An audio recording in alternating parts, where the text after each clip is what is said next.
Ayan mga kalay, welcome to my vlog at nandito na tayo sa Bahay Santana. Dumating tayo kagabi mga 1:30 in the morning. No?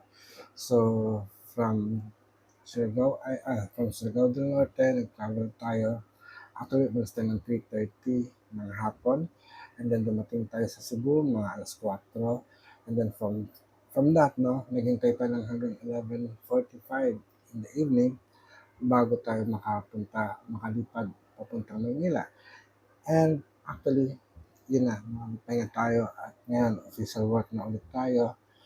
Kahit medyo nalulungkot pa tayo dahil kasi naiwan doon sila Ate Abby, si Joanne, si Denzel, si Mariel, si Luis, at sila yung naghatid sa pinaka-final temporary resting place ng tatay ko. Dahil kasi napag-uusapan namin na iuuwi namin si tatay by December. Hindi ko alam kung nakakatuwa or masaya dapat or hindi. But then, halo-halo yung emotions ko. Dahil kasi ito yung natutunan ko. Mula bata ako hanggang ngayon, we've never been o hindi kami sinama. Ibig sabihin, si tatay, libre kami papunta ng Surigao del Norte o papunta ng Siargao. At siguro naintindihan naman namin na medyo mahal. No? And then kahit na malaki na kami, hindi siya naglambing sa amin na umuwi. Although umuwi siya ng Surigao or Siargao, mag-isa lang, lalo na noong um, namatay ang Manolalo, yung uncle ko. Kaya nga nakita niya yung kanyang love, ang tawag ng mga pinsan ko, no? Yung lover niya na childhood sweetheart niya. Yung childhood sweetheart niya ay hindi pa yung nanay ko. Dahil kasi yung nanay ko, nakilala niya dito na nagtatrabaho na siya dito sa Manila. At um, yan po, kami ang produkto ng pagmamahalan ng nanay at tatay ko.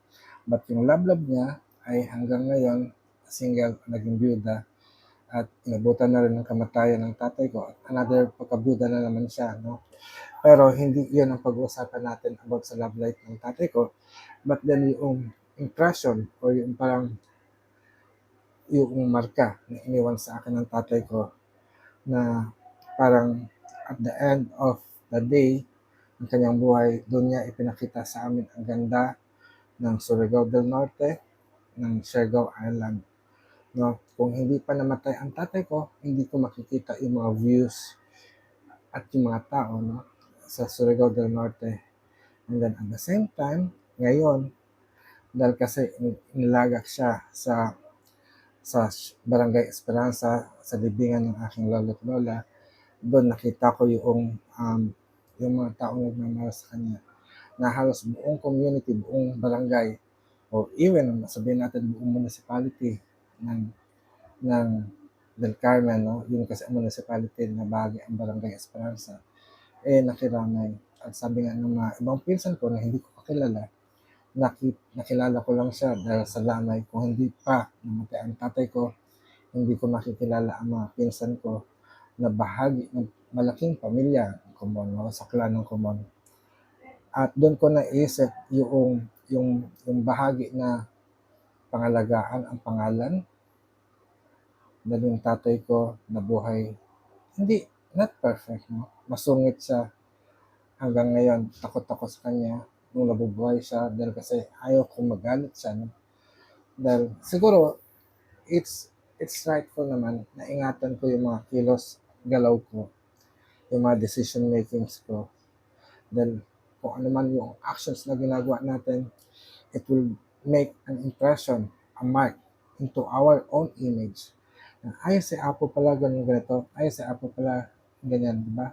So, yung mga negative thoughts ng mga tao towards us. Kaya nga lang, hindi ko maintindihan ang tingin niyo yata sa akin, ibang mga kalahi natin, ibang mga kasama, kakilala, parang mapera. Dahil every time na may mga taong lalapit sa akin, bukod sa pagpapagamot, libre, hingi na sila ng pera. So, hindi po ganun.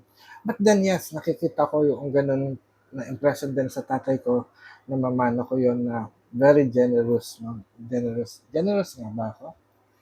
Sabihin niyo nga po sa akin kung generous po tayo. But then, money is money. puwede nating pagtrabahuhan 'yan.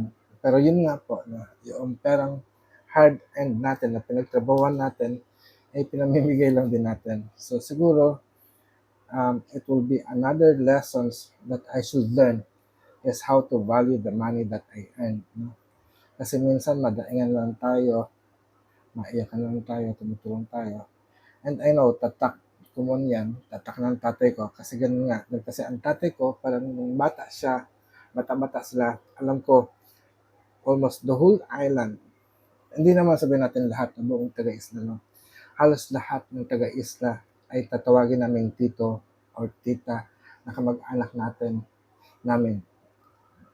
And it shows, it teaches us na we are all related.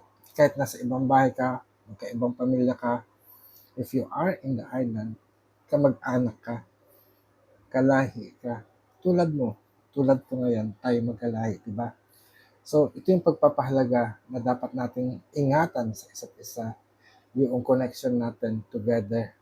Kaya nga, yung ating paksa na dapat nating ipanalangin ay protection for all citizens. Protektado tayo. We are protecting one another from any form of harm and destruction. Although ngayon, alam ko, naririnig ko, medyo hindi ako masyadong updated sa news, global news. Meron yatang digmaan sa Middle East and the United States. No? Kaya nga, nung pagdating ko, nagtataka sila, natatakot sila, and they are asking me, kamusta ba ako? Dahil para magsara daw yata ang mga airport kung saan man. But then, I'm here in the Philippines. Nasa Pilipinas na po ako at kararating ko lang muli from Surigao del Norte to Metro Manila. And so far, mga Pilipino ay okay naman.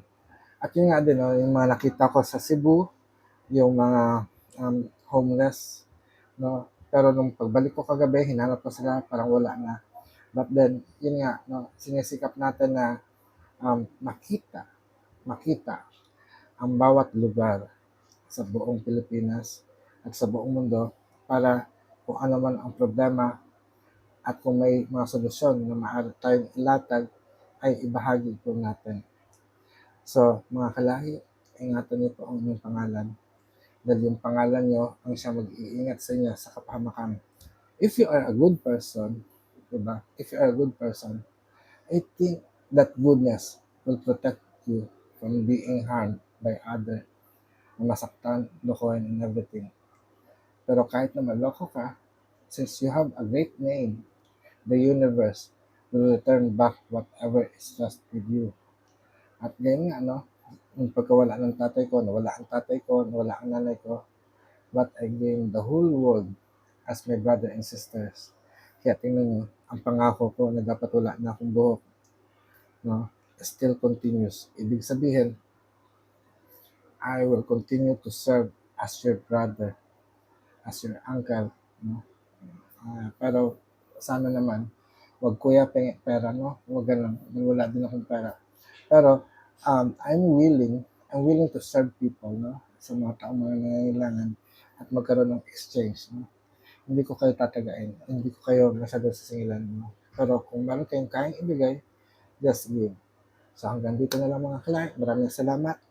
And I hope everyone will be safe, pray to God, and do the things that you love to do. No? And through that, you will be blessed. So until then, mayari na. Pag-asatin. Paalam.